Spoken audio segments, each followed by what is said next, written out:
The Chart House restaurant, a great place for a lunch or dinner after a cruise, and they have a patio deck out behind the building, a great place for outside lunch after a cruise. It was on to Long Wharf that the very first British soldiers landed, beginning the occupation of this rebellious city in 1768, and it was from Long Wharf that the very last British soldier left Boston forever in defeat on March 17th of 1776.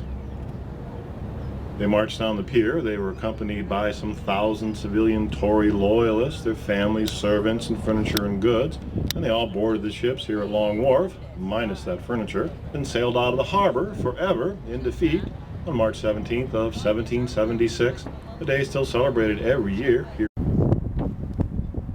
Many of the events which led up to the American Revolution happened right here in Boston.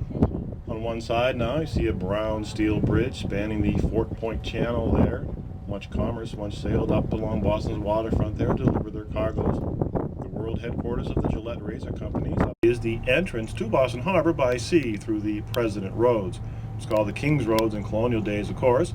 And on the horizon are the islands of the Outer Harbor, part of the newly formed Boston Harbor Islands National Park.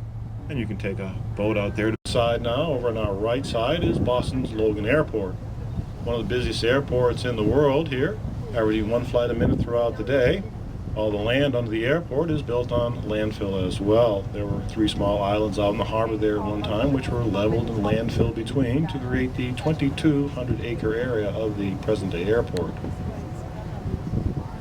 If you've ever flown in and out of Logan, you may have observed how steeply the plane